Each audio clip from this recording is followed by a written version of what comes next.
SM Store, amanah dalam muamalah. Assalamualaikum warahmatullahi wabarakatuh. Innal hamdalillah nahmaduhu wa nasta'inuhu wa nastaghfiruh wa natubu ilaih wa na'udzu billahi min syururi anfusina wa min sayyiati a'malina. Man yahdihillahu fala mudhillalah wa man yudlilhu fala hadiyalah. Ashhadu an la ilaha illallah wahdahu la syarikalah wa ashhadu anna nabiyyana Muhammadan abduhu wa rasuluhu la nabiyya ba'dah. Allahumma salli wa sallim wa barik ala abdika wa nabiyyika Muhammadin wa ala alihi wa sahbihi wa man ittaba'ahum bi ihsan ila yaumiddin wa sallama tasliman mazida. Nas'alullaha azza wa jalla an yuwaffiqana lima yuhibbuhu wa yardah wa an yu'inana ala ta'atihi wa ijtinabi nawahi wa an yujannibana al-fitan ma dhahara minha wa ma batan wa an yaj'alana Allahu mimman yastami'una al-qawla wa yattabi'una ahsanah wa an yu'allimana ma yanfa'una wa yazidana ilma.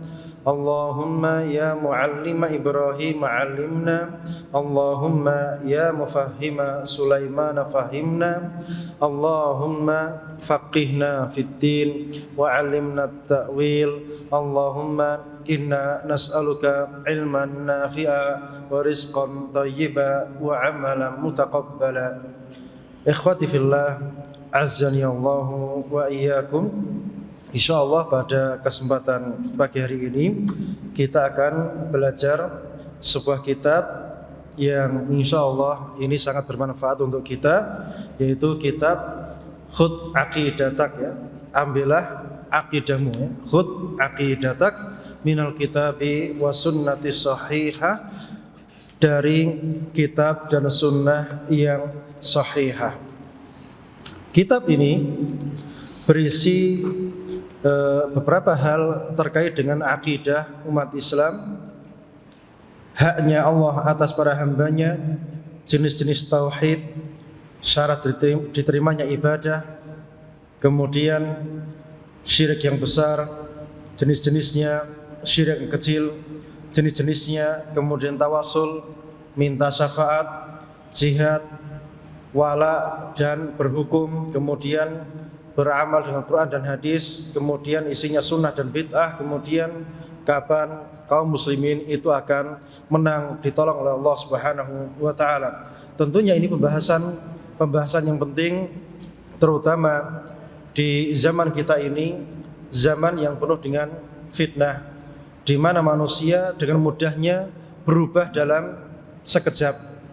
Yang asalnya membela sunnah, kemudian mungkin besoknya sudah tidak membela sunnah. Ini tidak satu dua, banyak contohnya. Ini zaman fitnah, apalagi ini zaman medsos. Kita hampir tiap hari memegang HP kita, bermuamalah dengan dengan media sosial, yang di situ banyak sekali syubhat yang dalam sekejap bisa saja merubah sifat atau kepribadian atau pendirian atau keyakinan seorang muslim. Dan namanya syubhat itu tidak bisa diatasi kecuali dengan ilmu syar'i sebagai bentengnya.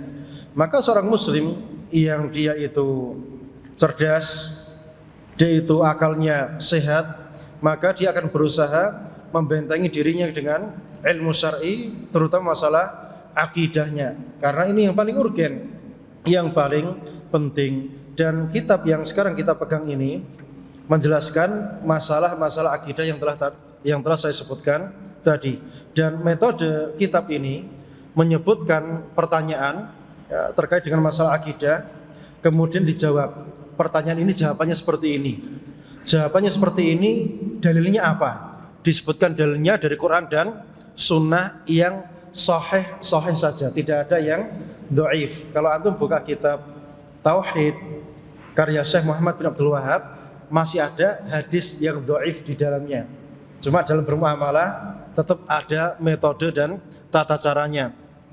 Kalau ulama itu menyebutkan hadis yang dhaif, ketahui hadis dhaif itu hanya sebagai pewarna saja, bukan intinya. Ya.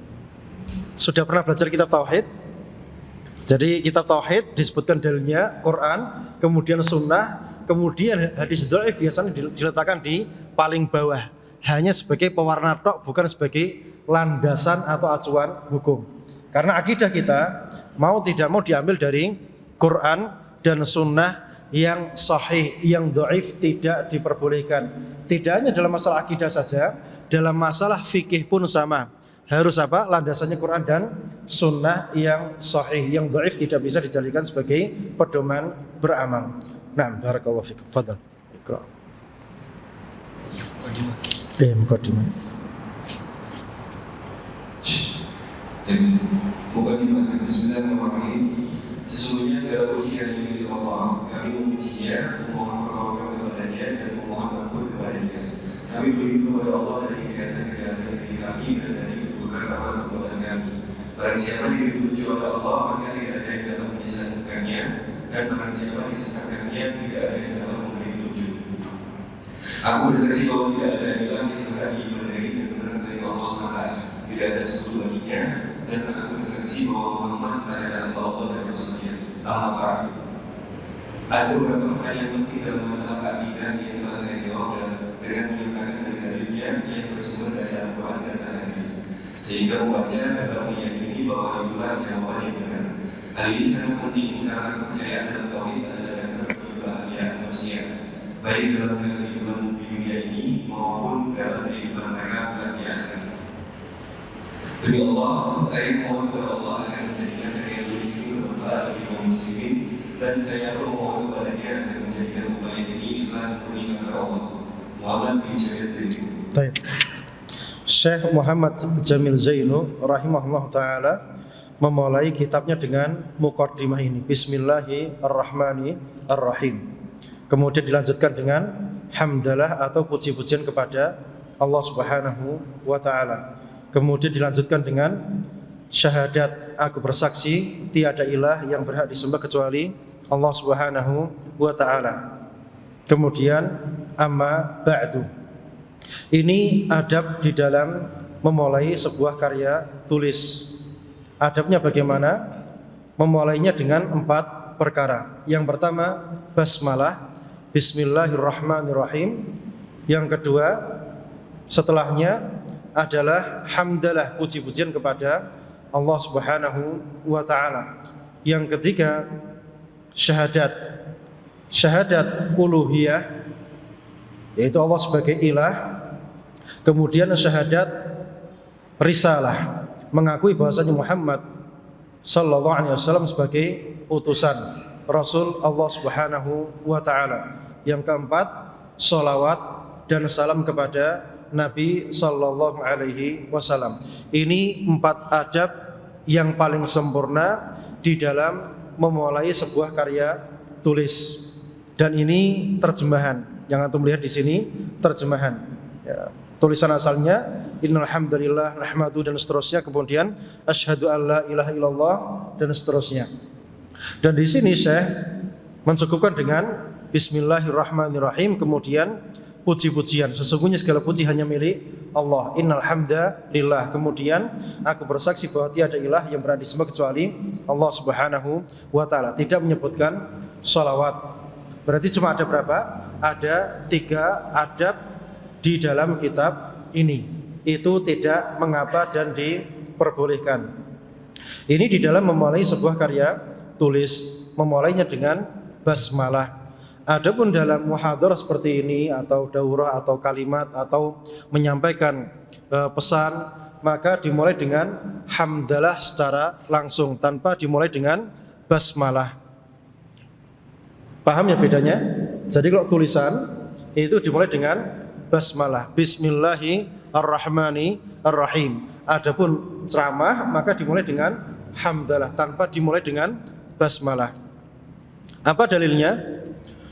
Kalau tulisan dimulai dengan basmalah, dalilnya adalah surat menyuratnya Rasulullah sallallahu alaihi wasallam kepada para raja. Bismillahirrahmanirrahim min Muhammadin ila azimir Rum. Contohnya, min Bismillahirrahmanirrahim, min dari Muhammad ila kepada azimir Rum, penguasa Romawi. Itu contoh surat menyuratnya Rasulullah Sallallahu Alaihi Wasallam. Dimulai dengan apa? Basmalah. Dimulai dengan basmalah. Tapi kalau ceramah dimulai dengan apa? Hamdalah, langsung dengan innal hamda lillah atau yang semisalnya. Faham ya masalah ini ya? Amma ba'du, ini untuk perpindahan substansi pembahasan. Dari awalnya pembukaan doa-doa dan puji-pujian, pernyataan-pernyataan, kemudian amma ba'du ini berpindah kepada pembahasan selanjutnya. Beliau berkata di sini, ada beberapa pertanyaan penting dalam masalah akidah yang telah saya jawab dengan menyertakan dalil-dalilnya dari Al-Quran dan hadis. Ini hukum asal kita di dalam berakidah, di dalam berkeyakinan. Jadi kita meyakini apapun, apa dalilnya? Ya. Itu ada burung terbang ke sebelah kanan, nanti rezeki bagus, hari cerah. Ini keyakinan atau bukan? Keyakinan atau bukan seperti ini? Keyakinan. Berarti kalau itu keyakinan harus dilandasi apa? Quran dan sunnah. Ada dalilnya atau tidak? Jika tidak, maka kita menolak. Itu bukan keyakinan kita. Sampai sini jelas, Pak? Jadi keyakinan kita itu dibangun di atas apa? Quran dan sunnah. Tidak boleh membuat pernyataan apapun terkait yang gaib, yang kita tidak bisa melihat dengan mata kita tanpa ada dalil. Orang itu kalau sudah meninggal, biasanya setelah 3 hari rohnya balik ke rumah. Ada nggak keyakinan seperti itu? Ada? Pernah dengar? Tayyib. Berarti kita sebagai muslim, langkah kita apa? Tanya, mana dalilnya? Jelas sama sini. Jadi semua hal-hal yang terkait dengan yang gaib, maka kita tanyakan dalilnya. Kita tanyakan apa? Dalilnya. Tidak boleh membuat pernyataan atau sebuah keyakinan tanpa ada landasan dalilnya dari Quran dan sunnah. Kenapa demikian? Nanti kita akan bahas di dalam kitab ini. Yang penting sekarang pondasinya antum sudah paham terlebih dahulu apa? Setiap keyakinan kita meyakini apa saja, kewajiban kita apa? Membangunnya di atas Quran dan sunnah. Tidak boleh membangun keyakinan di atas hal-hal yang lain, apalagi cuma katanya dan katanya. Selama ini yang paling banyak apa? Katanya dan katanya. Kenapa? Tatkala mereka meninggalkan Quran, maka mereka mendapat perkataan dari selain Al-Quran. Jelas sampai sini? Jadi manusia mau tidak mau dia akan membutuhkan perkataan yang sampai ke telinga mereka. Kalau tidak ngambil dari Quran, maka akan dapat dari tempat yang lainnya. Itu sudah darurat. Baik. Sehingga pembaca dapat meyakini bahwa itulah jawaban yang benar.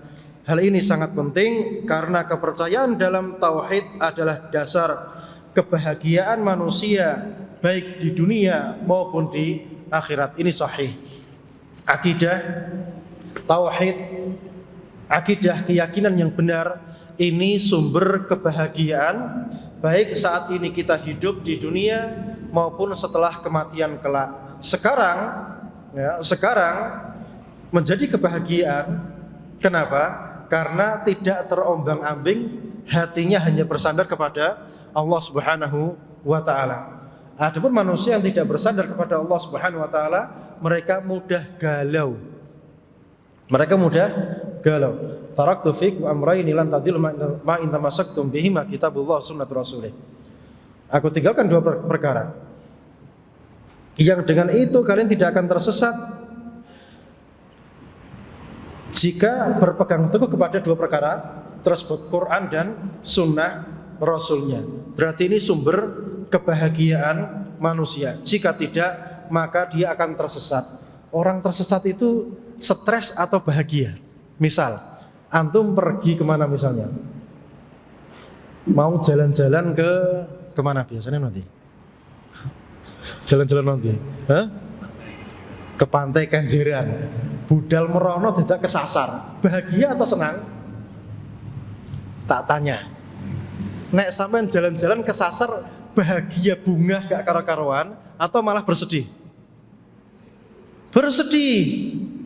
Makanya kalau kita pengen bahagia maka harus petuk dalane. Nek gak petuk dalane sedih. Jalannya apa? Quran dan sunnah Rasulullah Sallallahu Alaihi Wasallam. Itu gambaran logisnya seperti itu. Makanya orang yang di atas Quran dan sunnah hatinya itu bahagia, tidak bersedih. La khaufun 'alaihim wa lahum yahzanun alladzina amanu wa kanu yattaqun.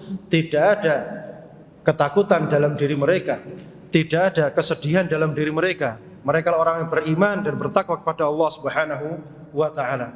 Itu hakikatnya orang jika tauhidnya benar, akidahnya lurus, tidak tersesat. Mereka di atas kebahagiaan. Karena tersesat itu melazimkan orang itu bersedih dan galau dan stres dan yang lain-lainnya, bawaan-bawaan yang lain. Gambarnya seperti tadi. Kayak tadi saya mau berangkat ke sini, belum pernah saya ke sini. Di tengah jalan saya mulai galau, tekonggon orang. Itu bawaan. Tapi kalau sudah hafal jalannya ke sini, berangkat bolak-balik, sedih atau tidak? Enggak sedih, soalnya apa? Sudah tahu jalannya. Tapi kalau belum tahu jalannya, ada galau atau tidak? Mesti ada sedikit kegalauan. Makanya orang yang di atas sunnah sudah tahu jalannya, maka dia tidak galau. Nah, orang yang tahu sunnah itu siapa? Yang sudah tahu Quran dan sunnah, bukan penampilannya tok atau ngaku saya sudah di atas sunnah, ngaku ini belum cukup. Makanya yang ngaku-ngaku di atas sunnah masih sering galau. Kenapa? Ya karena belum tahu. Baru apa? Baru mau masuk saja, belum tahu jalannya. Nah, belajar ini biar apa fungsinya? Biar kita tahu jalan kebahagiaan tersebut. Jelas sampai sini? Kemudian beliau melanjutkan, demi Allah, ini salah terjemahan. Karena di sini wallaha itu dan kepada Allah as'al, saya memohon. Ini diterjemahkan demi Allah, ini keliru, ya.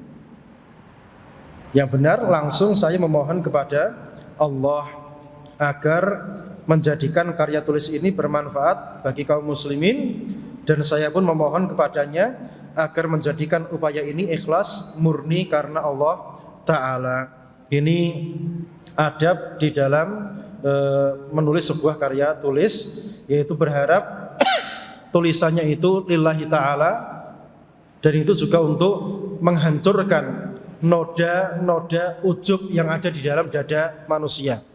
Kita ini mudah ujub, Pak. Mau tidak mau, kita ini mudah ujub. Nyampaikan ceramah seperti ini, yang dengarkan banyak, bisa ujub atau tidak? Iya. Makanya berdoa, senantiasa berdoa itu supaya apa? Menunjukkan kita ini fakir, lemah. Kita ini manusia yang tidak punya apa-apa, semuanya dari Allah Subhanahu wa taala. Makanya ceramah di sini saya berharap kepada Allah Subhanahu wa taala untuk apa? Menghancurkan noda-noda ujub yang ada di dalam dada kita. Ini sebuah kesyirikan. Kesyirikan baik yang kecil maupun yang besar, jika dia dibiarkan begitu saja, bahkan disengaja, maka dia bisa menjadi syirik yang besar. Karena amal soleh kita itu semuanya lillahi ta'ala. Hadir di pengajian bisa jadi ujub atau tidak? Bisa. Ini yang lain pada kemana? Waktunya apa? Waktunya ngaji kok enggak ngaji. Bisa seperti itu? Bisa. Artinya amal kebajikan kita itu ada potensi kesyirikan di dalamnya. Makanya belajar akidah, belajar tauhid itu benar-benar urgen, minimal apa? Zikra, mengingatkan, wa dzakir fa inna dzikra tanfa'ul mu'minin. Dan ingatkanlah, sesungguhnya di dalam pengingatan itu ada manfaat untuk orang yang beriman kepada Allah Subhanahu wa taala. Karena kita ini mudah ghaflah, mudah lalai dari mengingat Allah Subhanahu wa taala, maka kita butuh sering-sering diingatkan walaupun peringatannya sama. Tauhid rububiyah, tauhid uluhiyah, tauhid asma dan sifat. Kita sudah dengar berkali-kali, cuma kita ini manusia. Setiap hari lupa. Kalau enggak diingatkan maka terjerumus dalam hal-hal yang Allah tidak meridhoinya. Nah, rukun-rukun Islam. Jibril alaihissalam berkata, wahai Muhammad, beritahukan kepada aku tentang Islam. Rasulullah SAW menjawab, al-Islamu an tashhadu an la ilaha illallah wa anna Muhammadar Rasulullah SAW wa tuqima as-salat wa tu'ti az-zakah wa tasuma Ramadan wa tahajjal baita baita in istata'ta ilaihi sabila. Islam adalah satu, bersaksi bahwa tidak ada ilah yang berhak diibadahi dengan benar selain Allah, yaitu tidak ada yang berhak diibadahi baik di langit maupun di bumi dengan benar selain Allah, dan bahwa Muhammad adalah utusan Allah, yaitu wajib mentaatinya seiring dengan ajarannya yang datang dari Allah. Yang kedua, mendirikan sholat, yaitu melaksanakannya dengan segala rukunnya, syarat-syaratnya, kewajiban-kewajibannya, serta penuh ketenangan atau mengingat diri dengan khusyuk. Yang ketiga, membayar zakat. Jika seorang muslim memiliki nisab, batas minimal dalam menerima gram emas atau uang yang nilainya setara dengan itu, maka ia harus membayar 2,5% dari harta tersebut setelah harta tersebut dimiliki 1 tahun. Apa yang disebut tahun. Demikian pula jenis kekayaan dan harta benda lainnya yang telah diatur nisabnya dan waktu pembayarannya. Berikut nilai harta yang harus dikeluarkan darinya. Yang keempat, puasa di bulan Ramadan, yakni tidak makan, minum, dan berhubungan seksual, serta menjauhi semua perkara yang membatalkan puasa dari sejak terbit fajar hingga terbenamnya matahari. Yang kelima, berziarah haji ke Baitullah di Makkah jika ada mampu melakukannya. Baik, rukun-rukun Islam. Kemudian nanti dilanjutkan dengan rukun-rukun iman.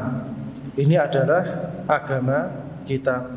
Jadi agama kita itu Islam, iman, dan ihsan. Itu agama kita. Ini hadisnya panjang, hadis Jibril ketika mendatangi Rasulullah Sallallahu Alaihi Wasallam, kemudian duduk bertanya kepada Nabi Muhammad, mal Islam, apa itu Islam? Maka Nabi pun menjawab, al-Islamu antashhada alla ilaha illallah wa anna Muhammadan Rasulullah, dan seterusnya. Kemudian Jibril bertanya, mal iman, apa itu iman? Kemudian dijawab, antumina billah, dan seterusnya. Kemudian Jibril bertanya, mal ihsan. Kemudian Rasul menjawab, anta'budallaha ka'annaka tarah wa illam takun tarahu fa innahu yarak. Kemudian Jibril bertanya tentang kapan itu kiamat terjadi. Maka Rasul menjawab, mal mas'ulu anha bi'a'lami minas sa'il. Tidaklah yang ditanya lebih tahu daripada yang bertanya. Tatkala Rasul menjawab seperti itu, maka Jibril bertanya, apa itu tanda-tanda kiamat? Jadi Jibril bertanya tentang rukun Islam, apa itu Islam, apa itu iman, apa itu ihsan. Kemudian bertanya tentang kiamat. Kenapa demikian? Karena orang itu setelah beramal dan mati, dia akan diberikan ganjarannya. Makanya bertanya tentang Islam, iman, ihsan, baru bertanya tentang kapan terjadinya kiamat. Itu ringkasnya hadis Jibril alaihissalam, yang perawinya adalah Umar bin Khattab radhiyallahu taala anhu. Yang di situ Umar bin Khattab radhiyallahu taala anhu tidak tahu kalau itu ternyata malaikat Jibril. Yang ini saya sampaikan dalam masalah ini, Umar bin Khattab radhiyallahu taala anhu, yang setan tidak berani melewati bekas jalannya Umar saja. Umar tidak tahu kalau orang yang datang kepada Nabi tadi adalah malaikat.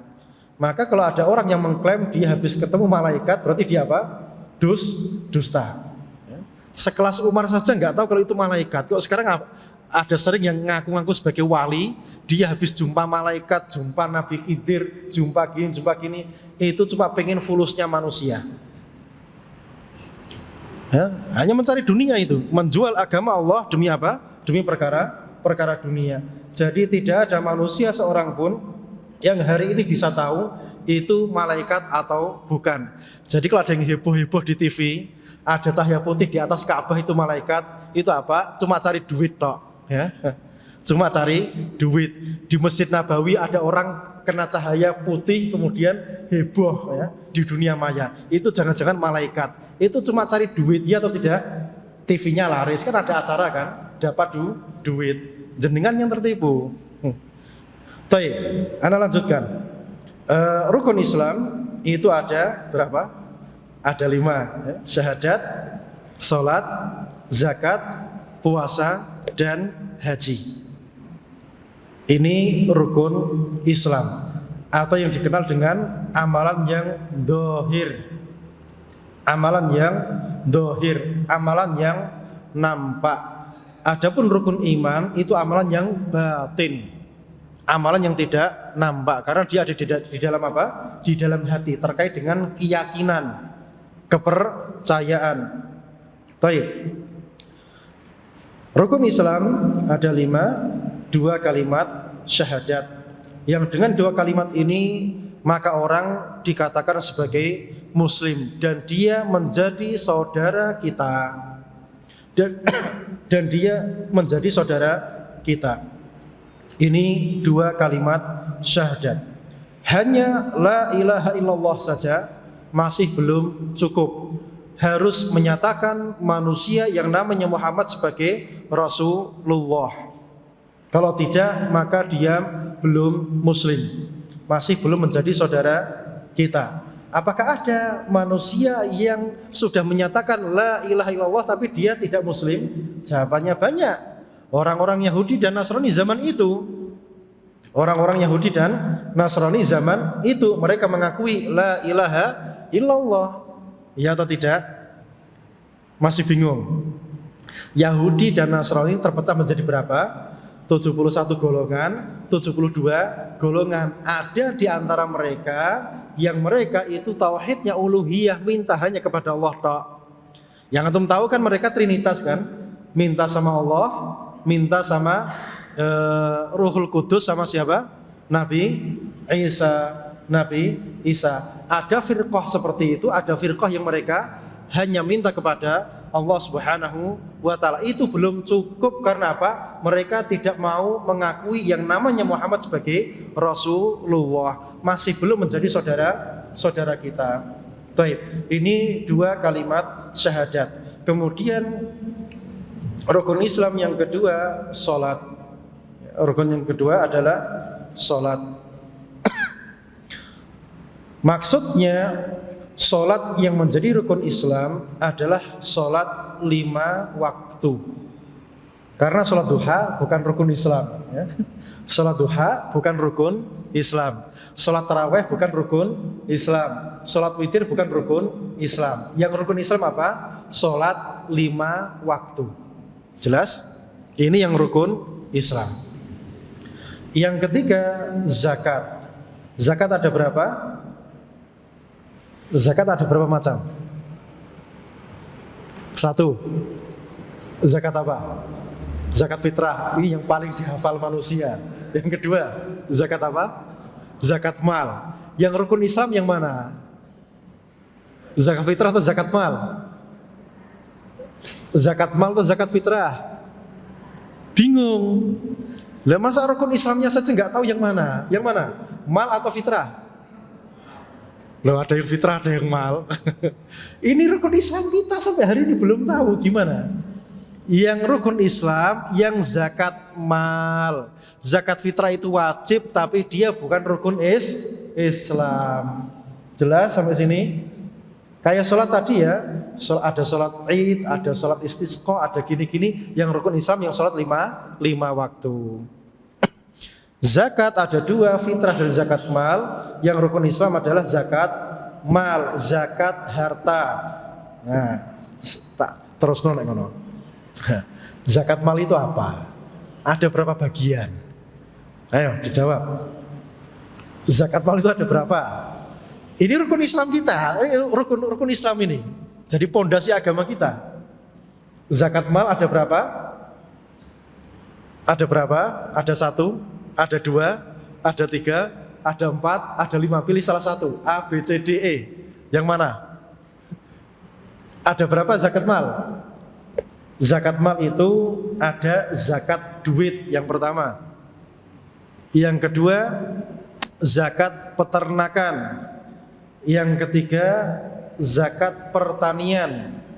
Yang keempat, zakat bisnis atau perdagangan. Zakat bisnis atau perdagangan. Ini wajib paham ini. Rukun Islam soalnya. Ini rukun Islam. Zakat harta,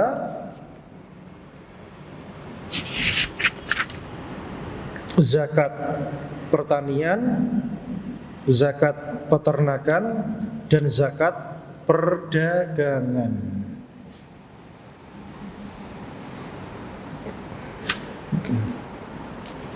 Baik. Di antara 4 zakat ini yang ditarik oleh penguasa yang mana? Ini belum pernah belajar kayak gini ya.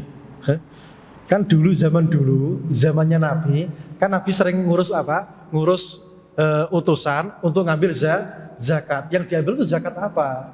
Kan zakat tadi ada 4. Ada uang, perdagangan, peternakan, pertanian. Nah, yang ditarik sama penguasa yang mana? Iya, zakat mal tadi ada 4 tadi, Pak. Ada duit, ada pertanian, perdagangan, ada peternakan. Yang diambil yang mana? Semuanya jawabannya salah. Yang diambil apa? Jadi kalau ngirim utusan, yang diambil apa? Peternakan dan pertanian. Baru dengar ya kayak gini ya. Jadi zaman dulu itu ada jubat. Jubat itu yang bagian narik zakat. Kirim ke pelosok-pelosok, narik zakat dibawa kepada Rasulullah SAW. Ada kambing, ada apa? Itu peternakan. Nanti panen langsung ditarik apa? Langsung ditarik pertaniannya. Langsung dikalkulasi oleh utusan zakatnya. Adapun duit maka ditunaikan masing-masing. Duit dan hasil perdagangan atau bisnis ditunaikan masing-masing. Tetapi setelah era Utsman, narik zakat ini atau era Bani Umayyah, Allah alam, anak lupa. Ini narik zakat ditiadakan alias orang bayar masing-masing. Tapi yang ada zaman dulu, zaman awal itu peternakan dan pertanian yang ditarik. Jadi misalnya utusan penguasa datang, lihat panen kurma, langsung kurmanya dihitung berapa, langsung diambil jatahnya apa? Jatahnya pemerintah kaum muslimin. Itu cara ngambil zakat. Ini hukumnya rukun Islam. Duit berapa? Senilai 85 gram emas. Jika duit sudah mencapai itu, maka dikeluarkan 2,5%-nya. Baik. Kemudian dia punya bisnis, ya, Misalnya jualan apa? Jualan punya showroom mobil, ya misalnya, punya dealer mobil. Maka mobil-mobil itu dihitung, ya. Dikalkulasi nilainya berapa. Nanti dalam setahun itu dikeluarkan zakatnya berapa? 2,5% plus tabungan yang ada, dipotong 2,5%. Jadi keuntungan duit dan barang-barang yang ada di showroom yang dijual itu apa? Dikalkulasikan, dipotong 2,5%. Showroom itu kena zakat atau tidak? Kena, soalnya mobil satu sudah melebihi apa? Nilai zakat. Mobil satu sudah melebihi nilai zakat. Berarti kalau di showroomnya ada 10 mobil, ya tinggal dihitung aja, dikalkulasi. Nanti dipotong 2,5%. Atau misalnya punya jualan apa, misalnya jualan toko beras atau apa, itu dikalkulasi, dipotong 2,5%, dicampur dengan uang yang ada dan keuntungan yang ada, dipotong 2,5%, diberikan kepada fakir miskin dan 8 golongan tersebut. Taib, ini duit. Cara ngitungnya gampang ya, gampang. Duit dan perdagangan. Niki jenengan paham apa mboten? Paham ya? Modelnya kok wedi pembayar modelnya. Diterang masalah duit kok modelnya mau meneng. Hawa tuh gak roh, ben gak bayar. Paham ya masalah duit ya? Nah, kemudian peternakan, kambing, sapi. Soalnya di sini nggak ada unta. Ya. Kambing 40, sapi 30. Itu nisabnya. Ditunggu setahun, baru dibayari zakatnya. kambing 40, sapi 30. Dalam setahun, ya, dalam setahun dia itu digembalakan. Berarti kalau di kandang dia kena zakat atau tidak? Tidak kena zakat peternakan. Jelas sampai sini? Kapan dia kena zakat peternakan? Jika digembalakan dalam mayoritas setahun. Jadi misalnya dalam setahun itu 6 bulan 3 hari digembalakan, sisanya dikandangkan, tetap kena zakat. Kenapa? Melebihi mayoritas setahun. Tapi kalau dia digembalakan cuma 5 bulan saja, sisanya dikandangkan, kena zakat atau tidak? Jawabannya tidak kena zakat peternakan. Faham sampai sini? Faham? Baik. Kemudian pertanian, ya, kemudian pertanian. Pertanian kapan kena zakat? Jika dia itu kadarnya melebihi 300 sok. 300 sok. Satu sok itu berapa? Anggaplah antara 1,5 sampai 2,8 kilo. Anggaplah seperti itu. Berarti itu kalikan 300 berapa? Berarti kalau pertanian mencapai segitu, maka langsung dipotong 5% jika modal air sendiri, 10% jika itu air dari langit atau dari sungai tanpa modal pengairan. Tanpa modal pengairan. Kemudian pertaniannya ini pertanian yang dia hasilnya adalah biji-bijian yang bisa ditakar. Biji-bijian yang bisa ditakar. Nanti saya terangkan insyaallah. Kemudian dia bisa disimpan. Dia bisa disimpan. Kemudian mencapai nisabnya 300 sok. Ini zakat pertanian. Praktek sekarang. Ya, praktek. Beras atau gabah itu bisa ditakar atau tidak? Bisa. Bisa disimpan? Bisa. Maka dia wajib zakat atau tidak? Wajib. Baik. Tomat bisa ditakar? Bisa. Bisa disimpan? Tidak. Maka dia wajib zakat atau tidak? Wajib atau tidak? Tidak. Kenapa? Dia tidak bisa disimpan. Contoh lain lagi. Semangka. Semangka bisa ditakar? Bisa ditakar semangka. Ditimbang atau ditakar? Timbang. Tidak bisa ditakar. Berarti baru syarat pertama sudah gugur, ya. Sudah gugur. Kalau begitu saya mau tanam semangka saja Ustaz biar gak kena zakat. Monggo silahkan, nggak ada masalah. Nggak mau bertani beras. Nanti kalau bertani beras kena zakat. Silahkan. Semua kampung nanam semangka. Biar nanti makannya makan semangka. Mau nggak mau orang akan menanam apa? Padi. Soalnya apa? Itu kebutuhan pokok manusia. Jadi manusia nggak bisa menghindar, Pak. Tidak bisa menghindar dari apa? Dari zakat pertanian. Mau diakali kayak apapun nggak bisa. Karena itu kebutuhan pokok. Ya. Dan zakat itu pada kebutuhan pokok. Baik, saya lanjutkan. Puasa ada puasa Ramadan, ada puasa nadar, ada puasa qadha. Yang rukun Islam yang mana? Ya? Puasa Ramadan. Ya, jadi yang nadar walaupun dia wajib, dia bukan rukun Islam. Puasa qadha itu rukun Islam atau tidak? Iya, karena apa? Dia qadha-nya Ramadan juga. Maka dia masih rukun Islam. Tapi intinya apa?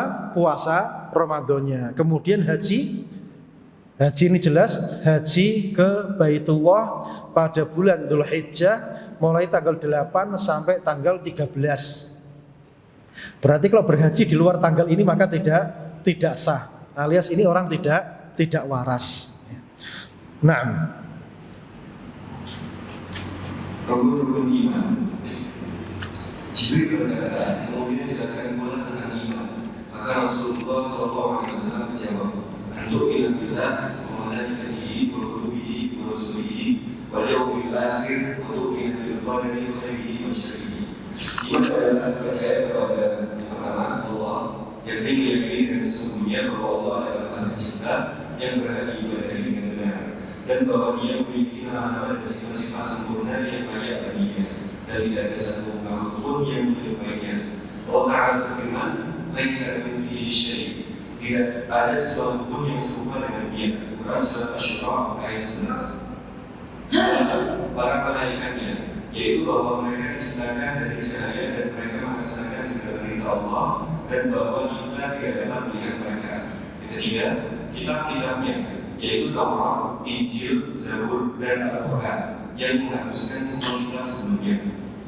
Yang keempat, Rasul-Rasulnya. Rasul yang pertama adalah Nuh alaihissalam, dan yang terakhir yaitu Nabi Muhammad SAW. Yang kelima, hari akhir, yaitu hari kiamat ketika semua umat manusia akan dihasilkan untuk dihisab. Yang keenam, takdir yang baik dan yang buruk, yaitu menerima semua ketentuan Allah, dan pada saat yang sama kita harus melakukan tindakan ikhtiar yang diperlukan untuk mencapai tujuan kita. Baik. Rukun iman ya. Rukun iman itu ada 6. Iman kepada Allah, iman kepada malaikat-malaikatnya, iman kepada kitab-kitabnya, iman kepada rasul-rasulnya, dan iman kepada takdir baik dan buruknya. Saya ajak mikir dulu ya, biar nanti antum nyambung sebelum masuk ke pembahasan utama. Kan kita bahas apa? Iman. Iman itu apa? Keyakinan ya, meyakini. Meyakini itu namanya iman. Hukum asalnya adalah meyakini. Walaupun iman itu adalah qaul wa amal, ucapan dan perbuatan. Baik. Kita manusia, kita melihat dengan mata kepala kita sendiri. Manusia itu lahir, antum fokus saja, fokus dengarkan ya. Tak jak mikir. Manusia itu lahir, tumbuh, berkembang, dewasa, kemudian menikah, punya anak, kemudian menua, punya cucu, kemudian mati. Itu siklus kehidupan manusia.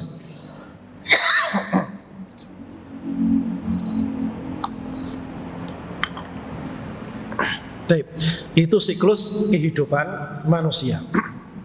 Apakah kita hidup itu cuma untuk mengikuti siklus itu aja kemudian mati? Atau memang ini adalah sebuah skenario? Di belakang itu juga ada skenario juga. Orang yang akalnya waras, dia akan paham. Nggak mungkin hidup kita cuma gini tok. Hidup kemudian dewasa, punya anak, kemudian tua, kemudian mati. Jelas di belakang ini ada sesuatu. Ya atau tidak? Jelas di belakang ini ada sesuatu. Kita bertanya-tanya. Bertanya-tanya. Berarti di belakang kematian ada sesuatu. Mau tidak mau ada sesuatu. Soalnya mustahil nggak ada sesuatu. Kalau kita lihat siklus kehidupan kita, ada yang mati tua, ada yang mati muda, dan seterusnya. Berarti wajib ada sesuatu di belakang kematian tersebut. Siapa pembuat skenario tersebut? Siapa yang membuat skenario sedemikian rupa ini? Itu pertanyaan selanjutnya. Siapa yang membuatnya? Yang membuat skenario yang hebat ini tentunya adalah zat yang maha hebat. Ya atau tidak? Zat yang maha hebat ini seperti apa? Yang tentunya yang menciptakan segala sesuatu ini, alam semesta ini, yang mengatur kita dan seterusnya. Nah itulah yang kita kenal dengan namanya apa? Namanya Allah Subhanahu wa Ta'ala. Tayyib. Berarti kita sudah paham yang membuat skenario itu semua siapa? Allah Subhanahu wa Ta'ala. Kata-kata skenario berarti menunjukkan apa? Allah itu punya kehendak. Ya atau tidak? Allah punya kehendak, punya sesuatu, punya tujuan. Allah punya tujuan. Berarti Allah menciptakan kita, kalau begitu juga pasti ada tujuannya. Ya atau tidak? Ada tujuannya. Cuma yang jadi masalah, bagaimana kita bisa tahu Allah itu pengen ini dan itu, sedangkan kita dengan Allah Subhanahu wa Ta'ala terpisah. Allah ada di atas, kita ada di muka bumi ini. Sampai sini sudah masuk? Allah ada di atas, kita ada di sini, dan kita tidak ada komunikasi langsung dengan Allah Subhanahu wa ta'ala. Kalau begitu, kalau kita ingin Allah itu ingin A, B, C dan seterusnya dari kita, caranya bagaimana? Dan kita terputus dari Allah Subhanahu wa ta'ala. Berarti harus ada apa, Pak? Harus ada apa? Harus ada perantara yang menyambungkan antara Allah dengan kita. Perantaranya itu siapa? Tentunya perantara dari sisi Allah yang ada di langit, yang bisa menyampaikan kepada kita di muka bumi ini. Namanya siapa? Jibril disampaikan kepada manusia yang namanya Muhammad sallallahu alaihi wasallam. Berarti yang dibawakan oleh Nabi Muhammad itu apa? Itulah keinginan dan kehendak siapa? Allah Subhanahu wa ta'ala. Sampai sini jelas? Itu iman. Saya kira iman untuk durung mengimani. Kita meyakini ada Allah, mengimani Nabi Muhammad sallallahu alaihi wasallam, mengimani ada Jibril yang dia adalah malaikatnya, mengimani kalau Nabi Muhammad itu punya kitab, meyakini ada apa? Hari akhir dari siapa? Dari orang yang namanya Muhammad sallallahu alaihi wasallam. Meyakini Allah punya ketetapan dan takdir dari siapa? Dari Muhammad sallallahu alaihi wasallam. Sekarang kita mengimani atau tidak? Ya, mengimaninya. Setelah kita apa? Setelah kita mencoba mengotak-atiknya dengan logika tadi. Berarti sekarang manusia punya kewajiban apa? Meyakini siapa Allah, siapa malaikatnya, apa kitab-kitabnya, rasul-rasulnya, dan hari akhir dan takdir wajib diimani. Kalau tidak diimani, maka dia tidak selamat. Kalau tidak mengimani 6 hal ini atau salah satunya, maka dia tidak selamat. Ini keimanan yang merupakan satu kesatuan, dan iman ini, keyakinan ini punya konsekuensi, namanya apa? Amal. Makanya iman itu qaulun wa amal. Iman itu ucapan dan perbuatan. Ucapan hati, ucapan lisan, perbuatan hati, perbuatan hati, perbuatan lisan, perbuatan anggota badan, itu namanya iman. Iman itu ucapan hati. Ucapan hati itu apa? Niat. Hati kita berucap atau tidak? Saya pengen pergi ke masjid apa? As-salam ya. Saya pengen pergi ke masjid As-salam untuk ikut daurah. Berarti hati kita berucap atau tidak? Ya, berucap. Ucapan hati kita juga harus apa? Lillahi ta'ala. Semuanya untuk siapa? Allah Subhanahu wa ta'ala. Ditujukan kepada Allah Subhanahu wa ta'ala.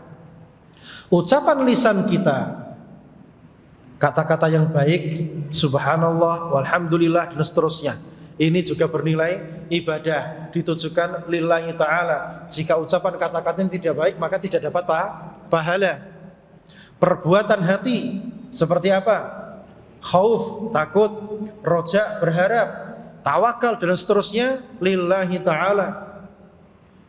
Perbuatan lisan seperti apa?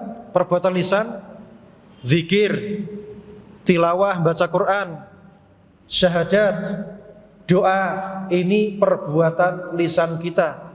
Perbuatan anggota badan, sholat, sedekah, ihsan, birrul walidain, dan seterusnya, ini perbuatan anggota badan. Ini semuanya lillahi ta'ala, ditujukan kepada Allah Subhanahu wa ta'ala. Itu ringkasnya rukun iman. Iman kepada Allah, iman kepada malaikat-malaikatnya, iman kepada kitab-kitabnya, rasul-rasulnya, hari akhir, dan ketetapan atau takdirnya. Itu semuanya satu kesatuan. Nah, kita sekarang mulai masuk kepada inti kitabnya. Tadi masih muqaddimah. Nah, hak Allah atas barang baik. Pertanyaan nomor 1. Untuk apa Allah SWT menciptakan kita? Jawaban, Dia menciptakan kita untuk beribadah kepada-Nya dan tidak menyekutukannya dengan sesuatu apapun. Dalilnya adalah firman Allah Ta'ala, "Wa ma khalaqtul jinna wal insa illa liya'budun." Dan tidaklah menciptakan jin dan manusia kecuali untuk beribadah kepada-Nya. Quran Surah Al-Zariyat ayat 56. Dan sabda Nabi sallallahu alaihi wasallam, "Haqqullahi 'alal 'ibad an ya'buduhu wa la yusyriku bihi syai'an." Hak Allah atas hamba-Nya hendaklah mereka beribadah kepadanya dan tidak menyekutukannya dengan sesuatu apapun. Baik. Haqqullahi 'alal 'ibad. Haknya Allah atas para hamba. Jadi Allah punya hak atas kita. Allah punya hak atas kita. Berarti kalau Allah punya hak atas kita, artinya apa? Wajib atas kita menunaikannya. Kalau kita punya hak atas Allah, maka wajib bagi Allah menunaikan hak tersebut kepada kita. Jadi Allah punya hak atas kita, kita pun punya hak atas Allah Subhanahu wa ta'ala. Apa haknya Allah atas hambanya? Ibadahnya, ucapannya, perbuatannya, semuanya ditujukan kepada Allah Subhanahu wa ta'ala. Maka hanya hamba atas Allah apa? Jika sudah begitu, maka Allah tidak boleh mengazab hambanya. Tetapi kalau dia tidak berbuat itu, maka Allah berhak mengazab siapa? Hambanya. Ini hanya Allah atas para hambanya. Baik. Pertanyaan yang pertama, limadza khalaqana Allah? Kenapa Allah menciptakan kita? Untuk apa Allah menciptakan kita? Jawabannya, Allah menciptakan kita untuk beribadah kepadanya dan tidak menyekutukannya dengan sesuatu apapun. Itu tujuan kenapa Allah menciptakan kita. Jadi tujuan Allah menciptakan kita supaya manusia, jin dan manusia itu beribadah kepada Allah Subhanahu wa taala. Ucapan dia, perbuatan dia tujukan kepada Allah Subhanahu wa taala. Tidak ditujukan kepada yang selainnya. Jika ditujukan kepada selainnya, maka dia sudah melanggar ketentuan. Sudah melanggar ketentuan. Ini yang sering tidak kita sadari. Sering manusia tidak menyadarinya. Cari uang untuk apa? Bekerja untuk apa? Anak tanya. Selama ini bekerja untuk apa? Kan cuma sekedar cari duit aja kan? Nyambung hidup kan?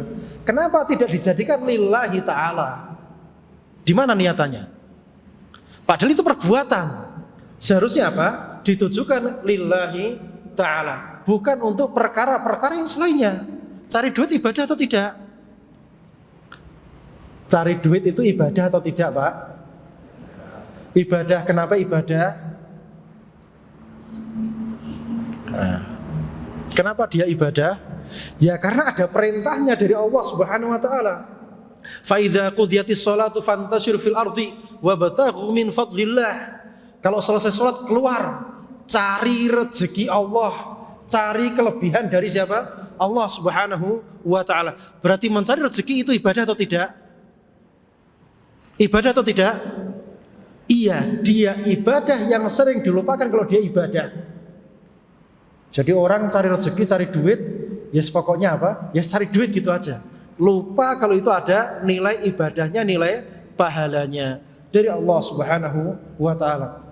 Makanya perkara meniatkan ucapan dan perbuatan kita lillahi ta'ala sering dilupakan. Kenapa sering dilupakan? Karena lingkupnya ya seperti itu, lingkup sosialnya seperti itu, apalagi yang jarang ngaji. Apalagi ngaji apa? Masalah cinta dan seterusnya, lupa dengan perkara apa? Tauhid dan akidah. Ini perkara yang paling penting. Ini perkara yang paling penting. Karena apa? Akidah ini menata hati kita. Untuk apa? Semuanya kita niatkan lillahi ta'ala. Ucapan kita lillah, perbuatan kita lillah. Ucapan tadi macam kedua ya. Ucapan hati, ucapan lisan. Perbuatan kita, perbuatan hati, perbuatan lisan, perbuatan anggota badan. Semuanya lillahi ta'ala. Keluar rumah lillahi ta'ala. Kenapa? Ya karena ada perintahnya, keluar rumah baca doa ini. Bismillahirrahmanirrahim tawakkaltu 'ala Allah la haula wala quwwata illa billah. Jadi sebetulnya semua perbuatan kita itu potensial nilai ibadah. Cuma masalahnya ini lupa kalau itu bisa diniatkan lillahi ta'ala.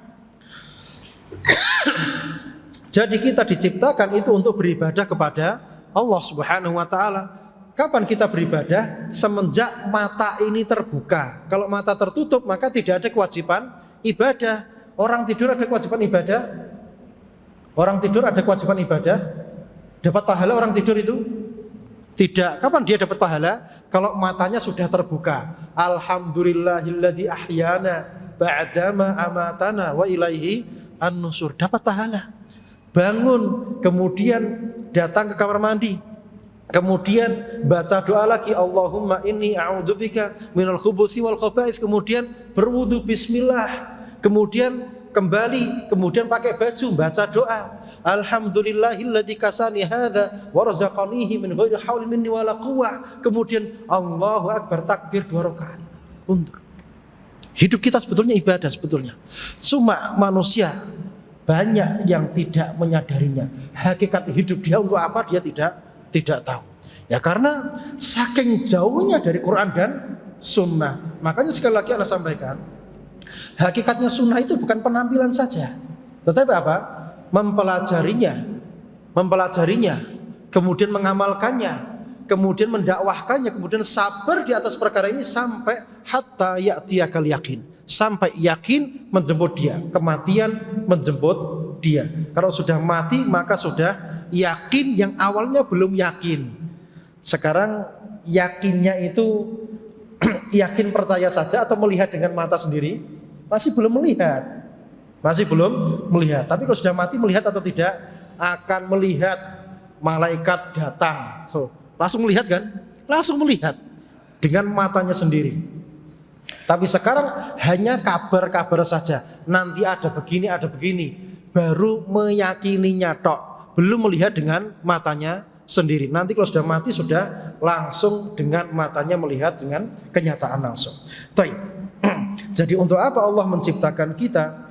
Untuk beribadah kepadanya dan tidak menyekutukannya dengan sesuatu apapun. Tidak meniatkannya untuk yang selain Allah Subhanahu wa ta'ala. Berarti syirik itu dekat dengan kita atau jauh? Jawabannya Pak, syirik itu dekat dengan kita atau jauh dari kita? Dekat atau jauh? Sangat dekat sekali, bahkan tanpa sadar. Tanpa sadar jatuh pada kesyirikan. Tapi diajak ngaji tauhid, ente ini kok nuduh-nuduh kita ini syirik? Kan gitu bahasanya. Wong kita ini sudah Islam, sudah bersyahadat tiap hari, kok masih aja diajak ngaji tauhid? Jangankan ente, Nabi saja ditunjuk kayak gitu oleh siapa? Oleh Allah Subhanahu wa taala. Walaqad uhiya ilaika, dan sungguh telah diwahyukan kepada kamu wahai Muhammad. Wa ilal ladzina min qablika, dan kepada orang-orang sebelum kamu. La in asyrakta, nek awakmu nglakoni syirik. Siapa yang diajak ngomong? Nabi Muhammad. Lah kok ente orang Islam diajak ngaji tauhid, ngaji syirik kok marah-marah? Siapa ente? Nabi Muhammad saja diancam-ancam kayak gitu. Lah kok kita orang Islam diajak ngaji tauhid, ngaji syirik marah-marah? Ente ini nuduh-nuduh kita ini kayak apa? Kayak orang-orang musyrikin apa gitu. Jangankan ente gitu loh. Nabi saja diajak ngomong seperti itu. La in asyrakta, kalau sampai kamu berbuat syirik wahai Muhammad, la yahbatanna amaluk, sungguh akan terhapus semua amal-amal kamu. La yahbatanna amaluka wa la takunanna minal khasirin. Pasti kamu akan menjadi orang-orang yang merugi, masuk ke dalam neraka. Ini ancaman kepada Nabi Muhammad. Lalu kita gak mau diancam nih gimana? Jadi ancaman kesyirikan itu berlaku kepada semua manusia atau tidak? Iya, sampai orang yang sudah Islam pun la ilaha illallah Muhammad Rasulullah masih diancam dengan kesyirikan. Bukan perkara yang main-main. Karena memang faktanya kesyirikan itu terjadi baik disadari maupun tanpa sadari. Akhwafu ma akhafu alaikum asyirkul asghar. Yang paling aku takuti kepada kalian apa? Syirik kecil. Syirik kecil adalah riya. Jadi Rasul takut, dan fakta realitanya memang sering terjadi seperti itu. Berarti ngaji tauhid itu penting, karena minimal apa? Ngelingno, mengingatkan, biar tidak terjatuh pada perkara kesyirikan. Dalilnya wa ma khalaqtul jinna wal insa illa liya'budun, wa qauluhu sallallahu alaihi wasallam, dan sabda Nabi sallallahu alaihi wasallam, haqqullah 'alal ibad, haknya Allah atas para hamba, an ya'budu, supaya para hamba beribadah kepadanya, wala yusyriku bihi syai'a, dan tidak menyekutukannya dengan sesuatu apapun. Naam. Pertanyaan kedua, apakah ibadah itu? Jawaban, ibadah adalah suatu istilah yang mencakup segala ucapan dan perbuatan yang dicintai Allah, seperti doa, sholat, menyembelih kurban, dan lain-lain. Allah SWT berfirman, "Qul inna salati wa nusuki wa mahyaya wa mamati lillahi rabbil alamin." Katakanlah, sesungguhnya salatku, ibadahku, termasuk menyembelih kurban, hidupku dan matiku hanya untuk Allah, Rabb semesta alam. Quran Surat Al-An'am ayat 122. Dan Nabi sallallahu alaihi wasallam bersabda, Allah Ta'ala berfirman, "Wa ma taqarraba ilayya 'abdi bi syai'in ahabba ilayya mimma taraktuhu 'alaihi." Kalau bertakwa atau dekat kepadaku dengan sesuatu yang lebih aku cintai daripada hal-hal yang aku wajibkan kepadanya. Baik. Setelah kita tahu untuk apa Allah menciptakan kita, jawabannya apa? Untuk beribadah kepadanya. Yang jadi pertanyaan selanjutnya, kalau begitu ibadah itu apa? Kalau begitu ibadah itu apa? Jawabannya apa? Ibadah itu ucapan dan perbuatan yang Allah meridhoinya. Yang Allah meridhoinya. Berarti ucapan itu kalau Allah ridhoi namanya ibadah. Perbuatan kalau Allah itu meridhoinya namanya ibadah. Yang jadi pertanyaan, kapan kita tahu kalau Allah ridho atau tidak? Jawabannya apa? Kapan Allah ridho kepada ucapan kita? Kapan Allah ridho kepada perbuatan kita? Jawabannya apa, Pak? Jika sesuai dengan kehendak Allah Subhanahu wa taala, baik yang tertuang dalam Quran maupun dalam sunnah Rasulullah sallallahu alaihi wasallam. Monggo, amit.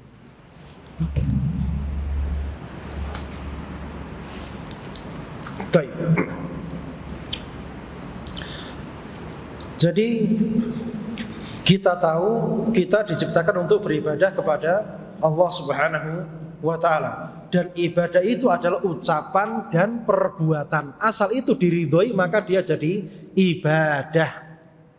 Wa fi fimra'atika fihi ajrun, dan di dalam bibir istri kamu itu ada pahalanya. Jadi mencium istri itu berpahala. Berpahala. Jadi semua yang berpahala dan Allah ridhoi itu namanya ibadah. Itu namanya ibadah. Tayyib, doa seperti doa, wassalati dan salat, wadzabhi dan menyembelih, itu semuanya adalah contoh-contoh ibadah, karena ibadah itu adalah ucapan dan perbuatan. Ucapan perbuatan itu kapan terjadi? Jika manusia bangun tidur. Kalau tidur tidak berucap, tidak berbuat. Kalaupun dia berbuat, misalnya dia tidur sambil sholat, berpahala atau tidak? Ya tidak berpahala. Ada nggak orang tidur tapi sholat gitu? Ada ya? Ada atau tidak? Ada atau tidak? Jawabannya ada. Sholat malam waktunya Ramadan, ngantuk ya, nggak kuat nahan, akhirnya apa? Tidur. Ya rukuk juga tidur, duduk tahiyat juga tidur. Ini nggak berpahala ya, karena apa? Tidur. Dapat pahala dari mana? Orang dapat pahala kapan? Kalau dia bangun tidur. Kalau tidur nggak dapat pahala. Jadi kalau sudah bangun tidur, maka ucapannya, perbuatannya baru dinilai berpahala atau tidak. Paham ya? Itu dinilai. Dan itu yang dimintai pertanggungjawabannya oleh Allah Subhanahu wa taala. Kalau begitu tidur aja Ustaz ya, gitu. Kuat tidur lama, nggak bakal kuat. Manusia tabiatnya apa? Ya tidur ya bangun. Itu tabiatnya. Nggak bisa tidur terus biar selamat gitu ya. Mati aja kalau gitu. Intinya manusia kalau sudah bangun tidur akan dimintai pertanggungjawabannya oleh Allah Subhanahu wa taala. Makanya kalau kita ingin selamat, kita belajar apa yang ada dalam Quran, apa yang ada dalam sunnah, sehingga kita, ucapan kita, perbuatan kita enak. Sudah apa? Sudah ada jalurnya, sudah ada tracknya, tidak buat track sendiri, sudah ada petunjuknya, semuanya berpahala. Qul inna salati wa nusuki wa mahyaya wa mamati lillahi rabbil alamin. Katakanlah, sesungguhnya salatku, wa nusukku, nusuk adalah menyembelih, wa mahyaya dan hidupku, wa mamati dan matiku, lillah, semuanya lillah, untuk Allah Subhanahu wa taala, rabbil alamin, rabb semua alam. Dan Nabi SAW bersabda dalam hadis yang qudsi, Allah taala berfirman, wa ma taqarraba ilayya 'abdi bi syai'in ahabba ilayya mimma aftaradtuhu alaihi. Dan tidaklah hambaku mendekatkan diri kepadaku bisyai, dengan sesuatu, ahabbu ilayya, yang lebih aku cintai, mimma, daripada iftaradtuhu alaihi, daripada hal-hal yang aku wajibkan atas dia. Jadi hal-hal yang Allah wajibkan kepada para hambanya, ini adalah hal yang paling dicintai oleh Allah Subhanahu wa taala, baik ucapan maupun perbuatan. Bertutur kata yang lembut kepada orang tua wajib atau tidak? Wajib. Itu ucapan. Allah menyukainya atau tidak? Jawabannya iya. Karena apa? Allah memerintahkannya. Wa qadha rabbuka alla ta'budu illa iyyah wa bil walidaini ihsana. Dan kepada orang tua berbudi pekerti yang luhur, berbakti kepada mereka.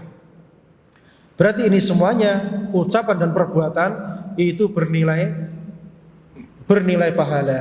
Tetapi ibadah yang paling agung adalah sholat, zakat, puasa, dan haji.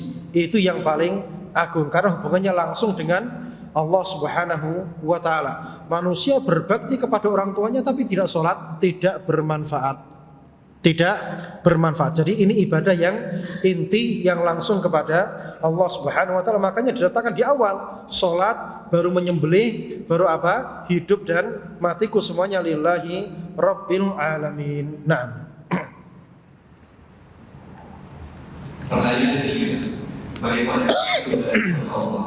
Jawaban, kita beribadah kepada Dia dengan cara yang telah Allah dan Rasulnya perintahkan. Allah Ta'ala berfirman, ya ayyuhalladzina amanu atii'u Allah wa atii'ur Rasul wa la tudhi'u a'malakum. Artinya, hai orang-orang yang beriman, taatilah Allah dan taatilah Rasulullah, dan jangan kamu membatalkan atau musyawarah amalan-amalanmu. Quran surat Muhammad ayat 33. Dan Nabi sallallahu alaihi wasallam bersabda, "Man 'amila 'amalan laisa 'alaihi amruna fa huwa raddun." Barang siapa melakukan amalan yang tidak termasuk dalam urusan agama kami, maka amalan tersebut tertolak. Baik.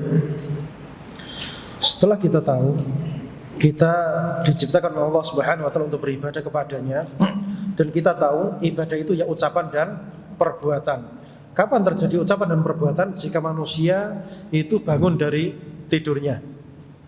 Baik.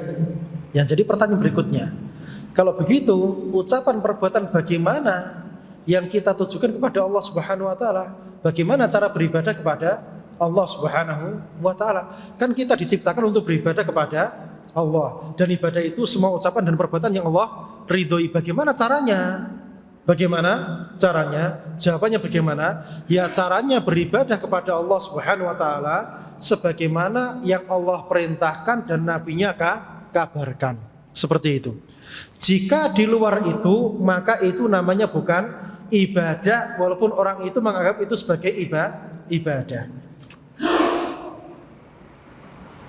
Jadi ibadah itu apa?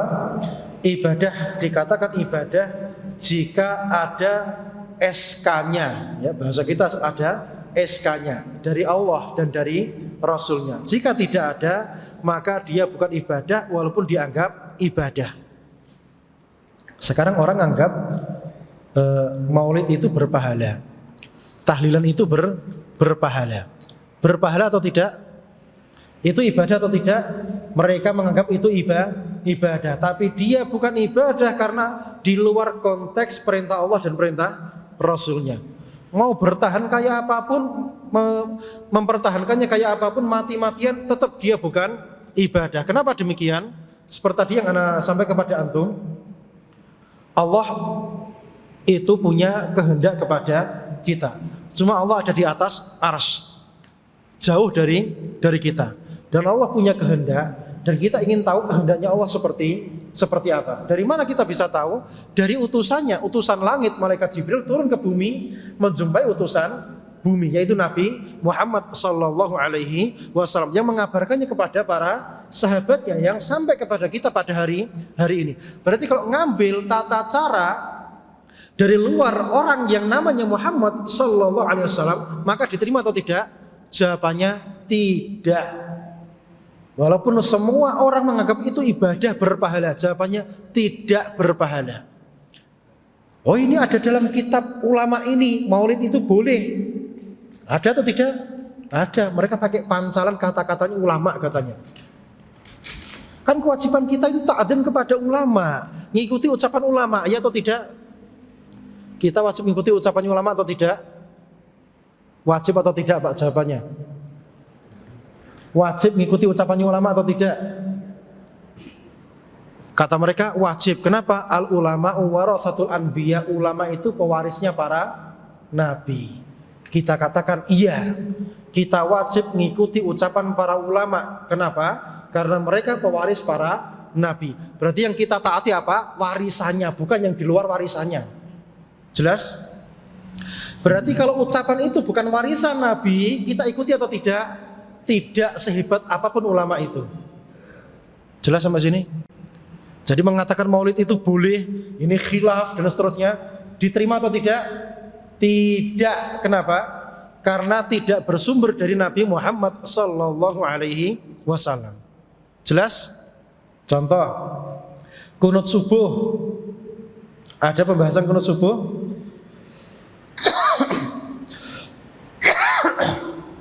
Kunut subuh ini sunnahnya Nabi atau tidak? Alaihi salatu wassalam. Warisannya Nabi sallallahu alaihi wasallam atau tidak? Warisannya Nabi atau tidak? Kunut subuh itu warisannya Nabi sallallahu alaihi wasallam atau tidak? Pernah kemudian ditinggalkan. Berarti masih menjadi warisan atau tidak? Jawabannya tidak. Makanya kalau ada mengatakan kunut subuh itu diperbolehkan dan seterusnya, kita katakan tidak. Kenapa? Bukan warisannya, bukan peninggalannya Nabi sallallahu alaihi wasallam. Walaupun beribu-ribu ulama mengatakan apa? Ini boleh, ini diperintahkan dan seterusnya. Jawabannya dia bid'ah. Jelas sampai sini, Pak? Jadi kapan kita taat kepada para ulama? Jika yang disampaikan adalah warisannya Nabi sallallahu alaihi wasallam. Jika bukan warisannya, maka apa? Kita tidak mengambilnya. Maka kita tidak mengambilnya.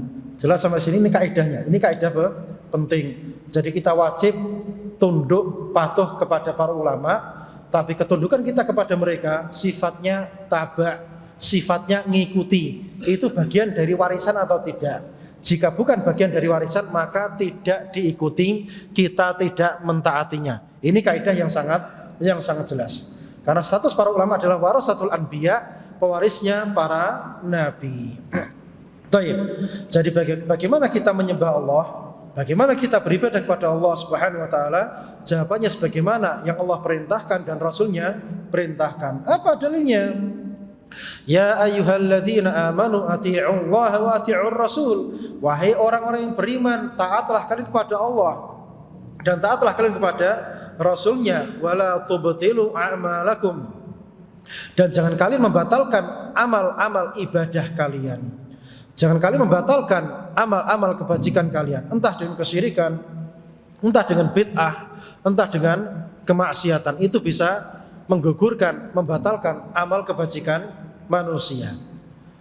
Wa qala sallallahu alaihi wasallam, dan Nabi sallallahu alaihi wasallam bersabda, "Man 'amila 'amalan", siapa yang beramal, melakukan suatu amalan, laisa alaihi amruna, yang tidak ada perkara kami di atasnya, fahuwa raddun, maka dia tertolak. Ini landasan kita di dalam beramal dan menerima ucapan fatwa siapapun. Landasannya apa? Ini. Jika tidak di atas ini, maka kita juga menolaknya. Masa Allah menolak, kita tidak menolak? Allah saja menolak, kok kita pengen menerima? Tidak, kita tidak menerimanya. Itu sudah jadi kaidah baku kita. Intinya jika ada contohnya dari Rasul kita ambil, jika tidak ada maka kita tidak mengambilnya. Mereka sering pakai subhat. Ente gimana bisa paham firman Allah dan sabda Rasulnya kalau tidak ngambil dari para ulama? Iya, itu benar. Tapi kita kan belajar kan? Belajar. Ini benar-benar ada sumbernya atau tidak? Kalau tidak, kita tidak mengambilnya.